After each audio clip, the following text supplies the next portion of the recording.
first. Dr. Leibowitz, what I have been doing is when you get close to the 2 minutes, I've held up a little sign here to tell you you've got 15 seconds left, okay? Okay.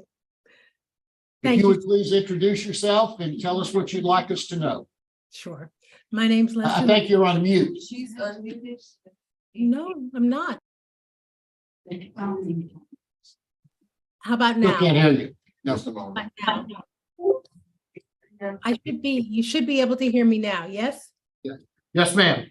All right, thank you so much. Thank you for listening today. My name's Leslie Leibowitz. I'm a clinical psychologist, and I've been working for many, many years in the field of trauma and doing evaluations of people who've been convicted of capital crimes. So as I'm sure you know, many of the people in those circumstances have histories of, very, very serious trauma.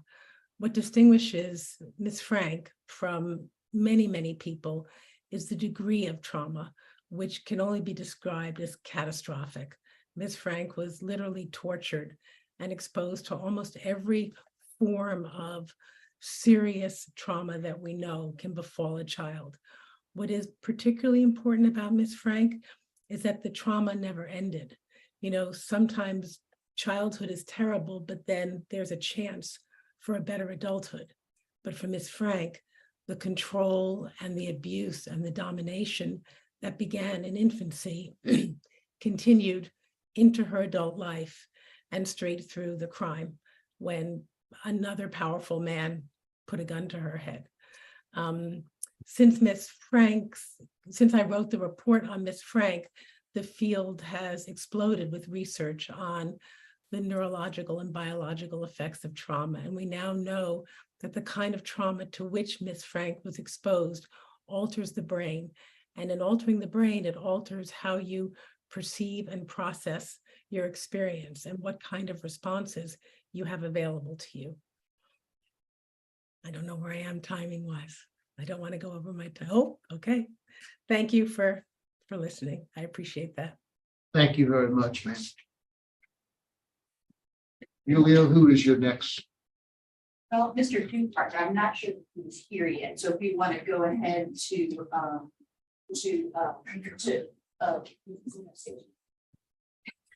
Lindy, okay. So, Lindy Brasher, I'm sorry. Hello, my name is Lindy Brazier. I'm a spiritual companion to Antoinette Frank. I met Antoinette a little over a year ago. The first time I went to visit with her, we sat and we shared a meal together. And we spoke of holy things. And in that moment, I knew I was sitting with someone who was filled with God's Spirit. Antoinette is an image of what life looks like when you're filled with grace.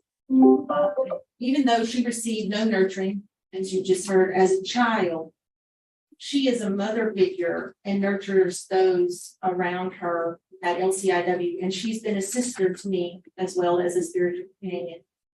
I was in New York City this spring attending classes at Fordham, and I left class and I was a little bit distraught, as any doctoral student can get, and I emailed her looking at the Empire State Building, and I'm in tears and just said, I hope she calls. And she called right away. And as I stood there with all the people around me crying, prayed with me. And she gave me the courage to go back into the classroom to defend God's word. So I'm here today to beg you, please don't take her life away. She's my friend. And she's making me a minister to other people. So please have mercy. Thank you very much, ma'am. We appreciate your comments. Deacon Zeke Nola is next. Deacon Nola.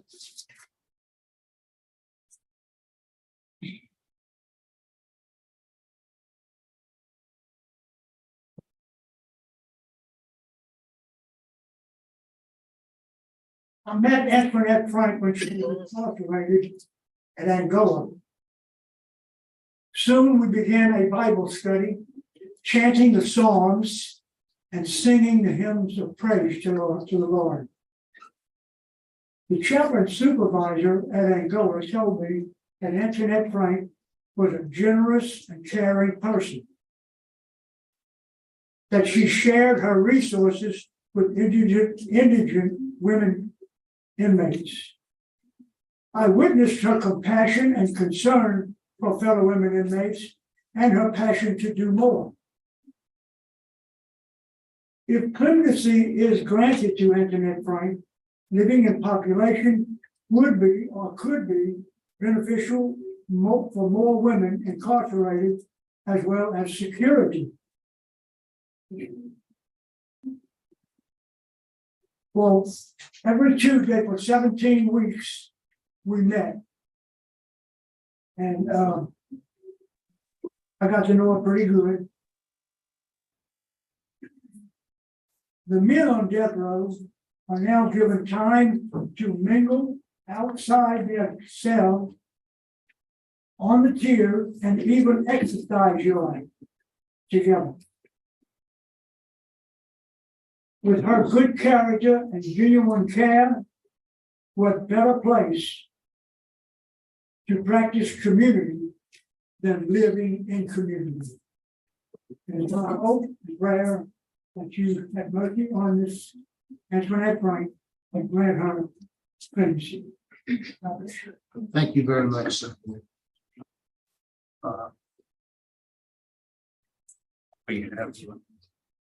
The next witness is Alex Frank, who's on Zoom.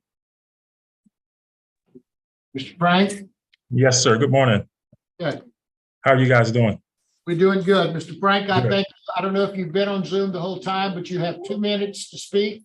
So if you'll introduce yourself, we'll start now.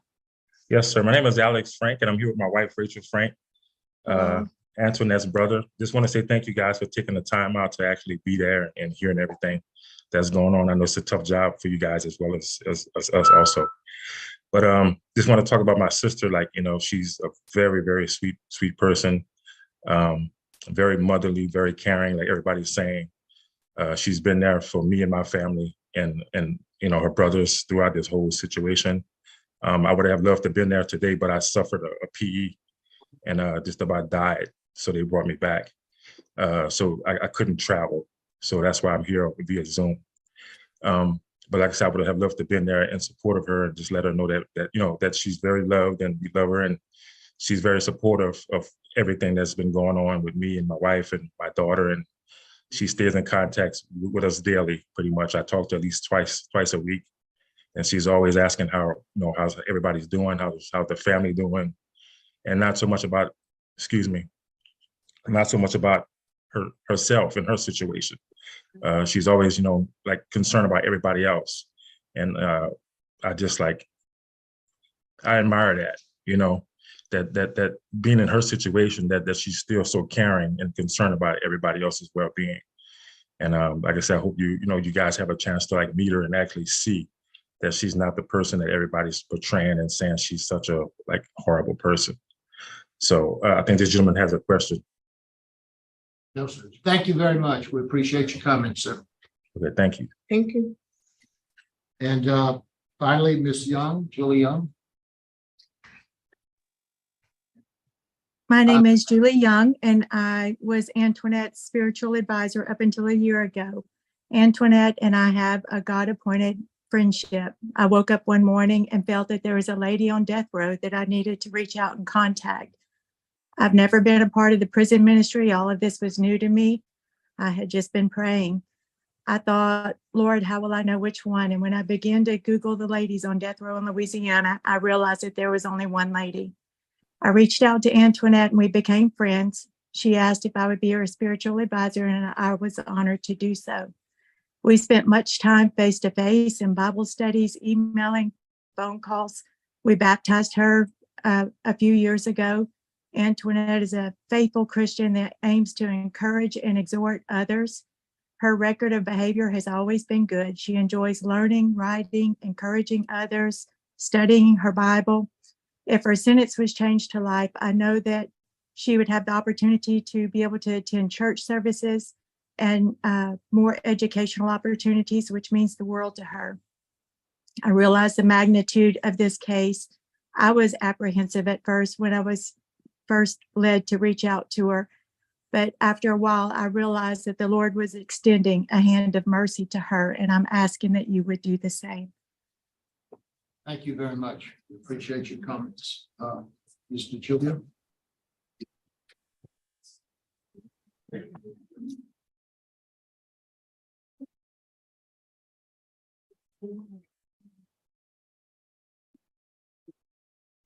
Good morning. My name is Letty DeJulio and I represent Antoinette Frank. I'd like to thank the board for hearing this case today and hearing all the cases today. Every one of the cases on the docket today is difficult for their own reasons. In each case, someone died. This board is no stranger to difficult cases. What distinguishes the cases today being heard from the ones usually here is the relief that's being reflected. No one is asking to go home. No one is even asking for a term of years. We are all just asking that you recommend that no one else should die. I've been representing Antoinette for some 14 years now, and in that time, I personally have been a witness to her strength of character and her active desire to be a better person each day. I know that she was looking forward to speaking to you all today for herself, especially after remaining silent for so many years, and I hope she gets the opportunity to do so. I think you'll find she's remorseful. She takes accountability for her actions, and she constantly demonstrates her growth and self-reflection. She's probably a better spokesperson for herself than I have been. But since she's not here, I'd like to tell you the reasons why I would like to ask you for mercy.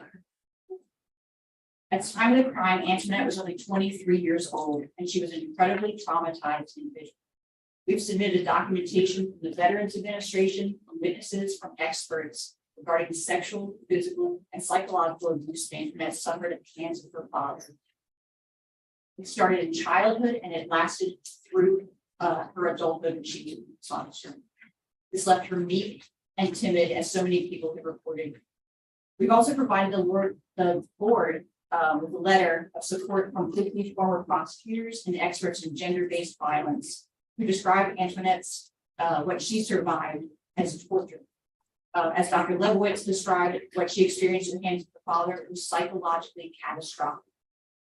This information is in no way offered to excuse Ms. Frank's behavior, but it's offered to provide context for it. It is impossible to understand this case without understanding Antoinette's life before the crime. In fact, as you've seen from the 2 affidavits I've submitted in support of her application, 2 jurors said that if they had known what you know now, they would not have been through the death penalty. The actual jurors have said that they believe Antoinette's trauma history warrants mercy. Antoinette's jury did not know about this. They didn't know about the abuse. They couldn't do anything about it. We do.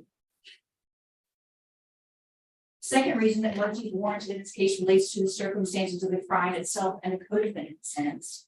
We've provided to the board new evidence that was presented by the state, not by the defense, but by the state, that Antoinette's co-defendant held her at gunpoint inside the kitchen of the Kim Han restaurant and forced her participation.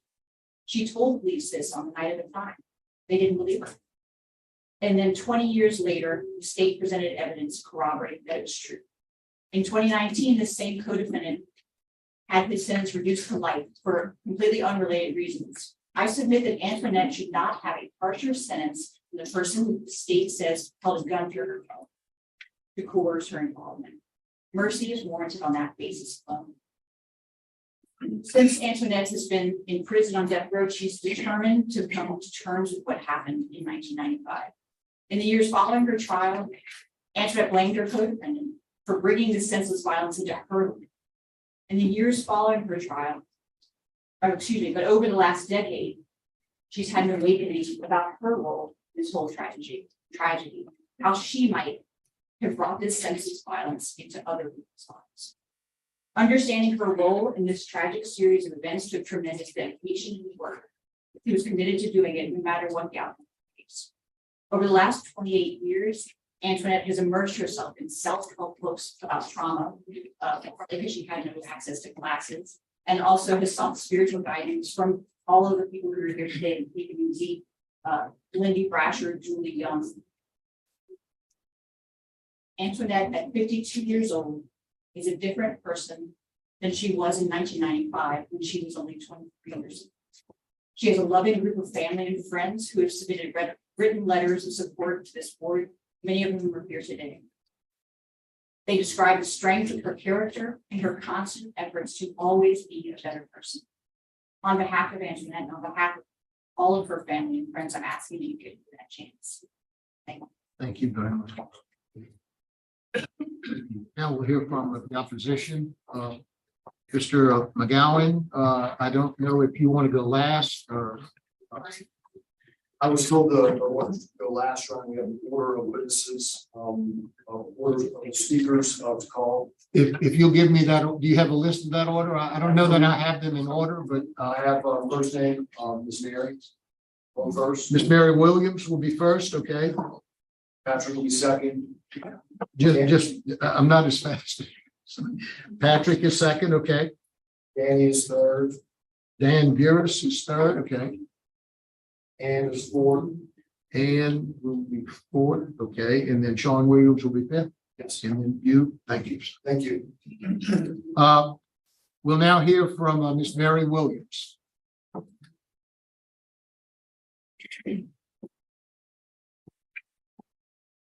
My name is Mary Williams. I'm the widow of Officer Ronald Williams. I'm speaking on behalf of my family and also Todd and Con Weems' family, who could not be here today. We are here before you out of a sense of intense love and fierce protection of the memories and short lives of Ronnie and Todd. We have heard today from spiritual advisors on how much Antoinette has grown. I wonder how much our family members would have accomplished if she didn't realize it. We're vehemently opposed to any type of clemency requested by mass murderer Antoinette Franks and her team of attorneys.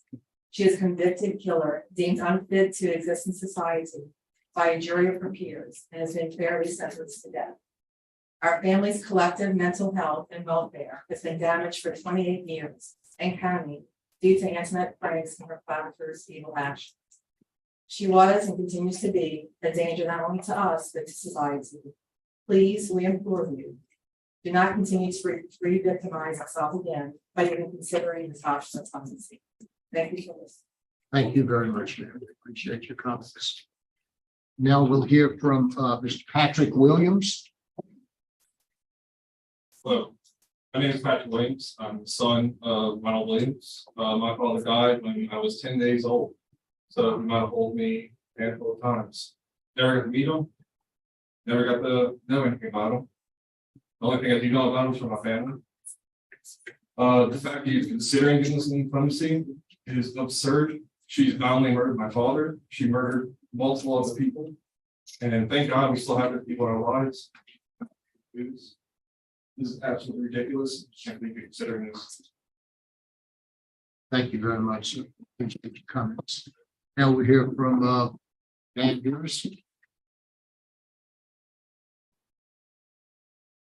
Very much.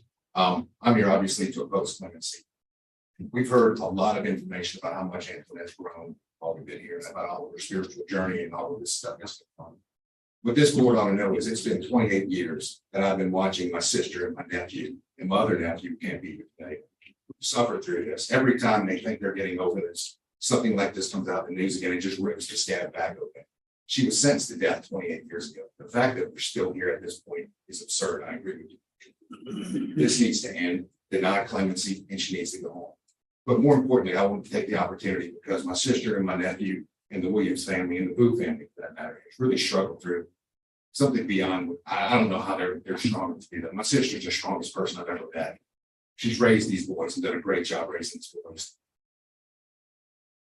What their lives could have been if Ronnie had still been here is probably the biggest unknown that we can have. So, well, I understand Antoinette would love to go take a self-help class and get a book, or maybe write a book, or maybe, go ahead and lead a prayer group and tell other people about how wonderful she is now.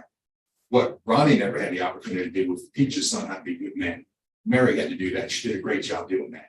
The Boo family had to raise their kids, and they had to raise their families without their nephews and their brothers and their uncles and their sons. Our families have pulled together, but what Antoinette did to these families is amazing. She has ripped them apart. She ripped the soul out of my sister. She ripped the soul out of my nephews. there is no clemency that you can give. There's nothing you can do short of allowing them to attend their execution that will allow them to have any peace to even move on. You must deny clemency, or you're just basically condoning what has not done, is done to their lives for 28 years. Thank you. Thank you very much. Ann Williams.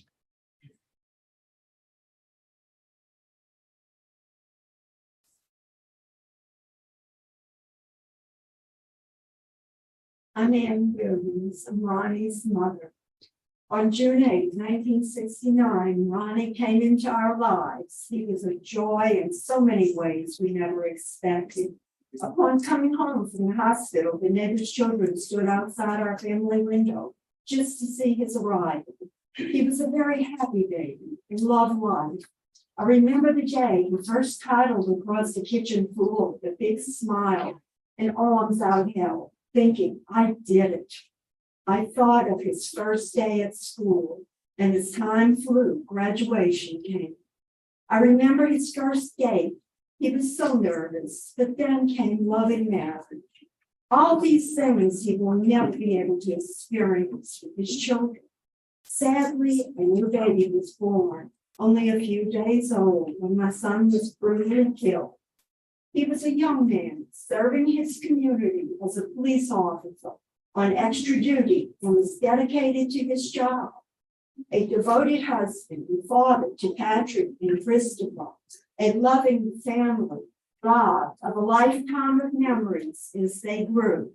Why doesn't Antoinette Frank deserve clemency? She betrayed the oath of office as a police officer, then killed her partner and the two children. Where was her mercy? My life hasn't been very good. Ronnie was a beloved son, caring and considerate, a good person, only working hard to support his young family. This was not a spur of the moment decision or mistake. It was a planned evil event. I hope you read all my other letters and make a favorable decision. Thank you. Thank you very much. We appreciate your comments. Mr. McGowan.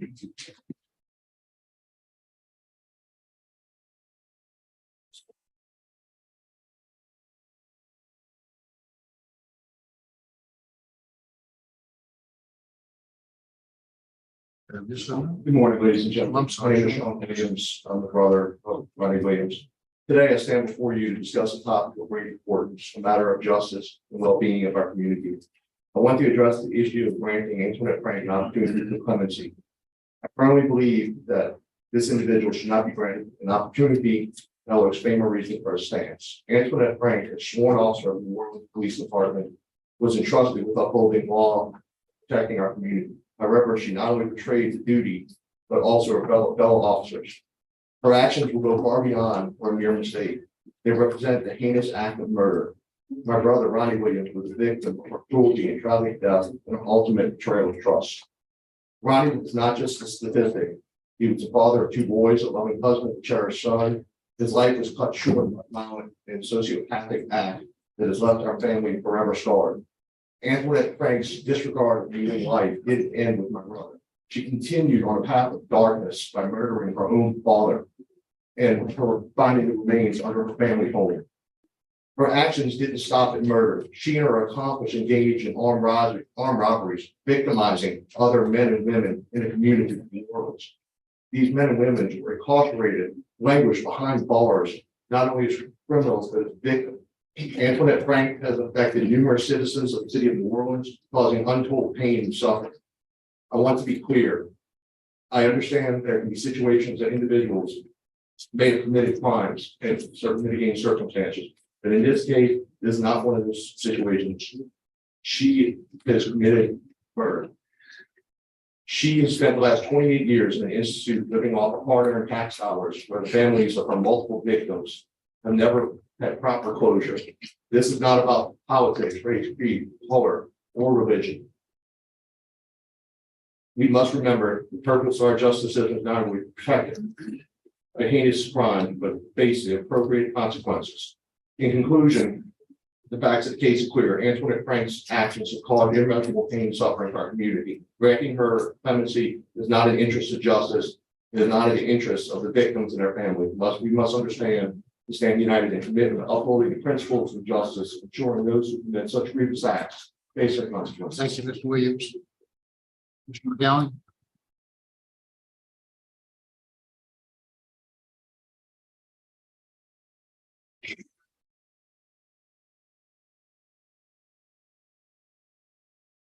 Thank you, members of the board. Again, my name is Edward McGowan. I'm the first assistant at the Orange Parish District Attorney's Office. And we stand with these victims and survivors of the next of kin as they bring their words to you today in regards to this brutal triple murder. My office, in support of these next of kin, has submitted their written statements as well, including those of who think who watched their family members gunned down in front of them, still live that. There is little I can do to add to their eloquence, to their pain, to the courage to come here today to write their letters.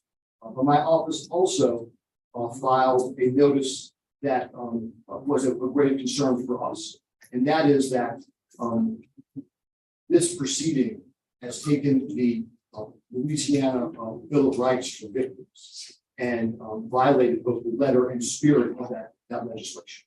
The legislature in its wisdom has enshrined the victims of crime and the survivors and next of kin the right to come forward and to have a substantive voice at every stage of the proceedings.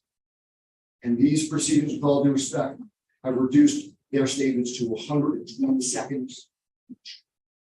120 seconds after 28 years of waiting. We are here today, and they were forced to undergo the humiliation of jockeying for position and making sure that no one infringed on the mere 10 minutes that this proceeding allowed. And that, in addition to the words of their pain, of their suffering, of what's going on for the last 28 years. In addition to that, there's the lawyer's obligation to remind this board that those rights have been trampled on. Again, the Bill of Rights here was supposed to provide these family members and these survivors substantive voice in the process, and it's been reduced to 2 minutes or less.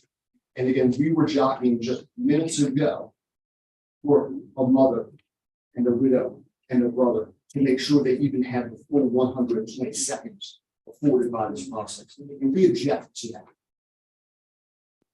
We ask on behalf of this family, can you listen to their words and their pain and you give those words and these voices the weight they deserve. Thank you very much. Thank you, sir.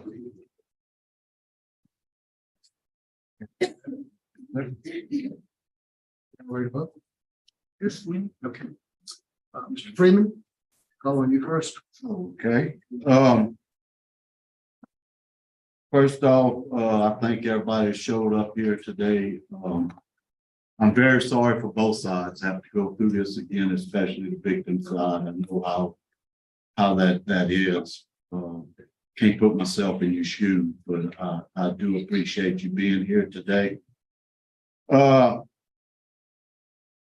Due to the heinous nature of the crime, I mean, she killed a fellow officer and the Booth family, who she claimed was like her family, but yet she killed them. And law enforcement and victim opposition, my vote is to deny. Mr. Jackson. This is an administrative review. This is not a decision on the ultimate outcome of the case. We have certain guidelines that we look at to see whether or not a person is eligible for hearing. And I have reviewed those guidelines. One is the applicant has to have served at least 15 years in prison. And she's done that. We look at their disciplinary record, and they have to be disciplinary free for at least 24 months. We usually look at 36 months. Ms. Franks has been write-up free since December of 2018. She has had some programmings given her status as death row inmate. She has not had access to a number of programs. But again, if you look at our requirements for a hearing, Ms. Frank meets those requirements. And my vote would be to grant her a clemency hearing. Thank you, Ms. Jackson. Mr. Russia. Thank you, Mr. Chairman. Before I give my vote, I'd like to thank both the victims and the supporters for Ms. Franks. I'd like to say that basically I disagree with the legal representation of the offender. This is a administrative hearing to see whether or not we would hear the application of Mrs. Nancy Franks for a commutation of sentence. This is not a reprieve. This applicant does not have an execution date. She's been incarcerated for 28 years and she does not have an execution date. She is in no danger of being executed by the state of Louisiana. This is all about commuting this death penalty to a sentence of life without benefit of probation, parole, or suspension and sentence. If she gets that recommendation today, but if this, we accept her application and she gets a recommendation, the governor signs it, she will be commuted to a life sentence without benefits. In 5 short years, she can get a second bite at the apple and get commuted to a number of years. If successful and gets the governor's signature, she will be automatically eligible for parole under Act 122 of the Louisiana State Legislation 2021. So this is not about being compassionate or being merciful and stopping the execution of an individual. This is about creating an avenue, an interstate, for this applicant eventually to be released on parole. And I want to make that clear to everyone today.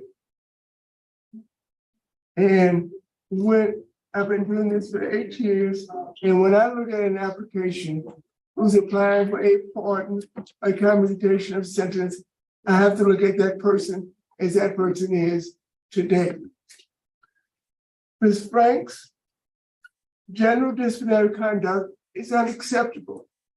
She has 27 write-ups and 28 years of incarceration. The last 3 write-ups were 2018.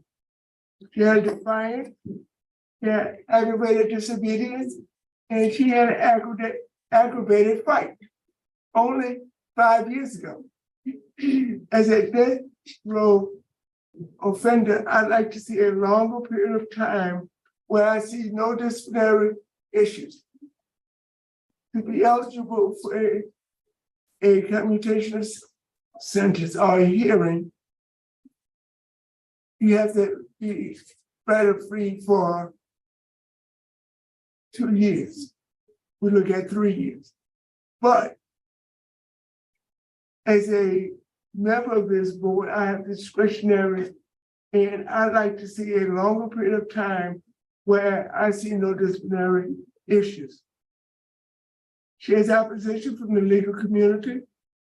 The chief legal officer of the state of Louisiana, the Louisiana Attorney General's office is opposed. The New Orleans Police Department, her former employer, is strongly opposed. We have a letter from the Louisiana State Troopers Association that's opposed. the community at large, we have 4 letters from residents in East New Orleans firmly opposed to any clemency. Opposition from the Williams and the Root family. The egregious act of first-degree murder of 3 individuals. And it is what it is.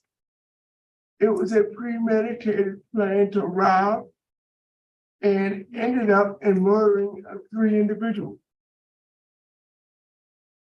For all those reasons, I deny this application.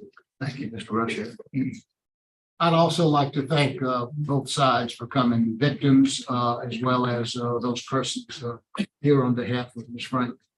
As Judge Jackson pointed out, this is an administrative hearing. We have certain criteria that we look at. Having reviewed the entire record, including the public comments, as well as those in favor and those against granting this hearing. My vote today would be to grant the hearing. However, the vote today is 2 to grant and 2 to deny. The hearing has been denied.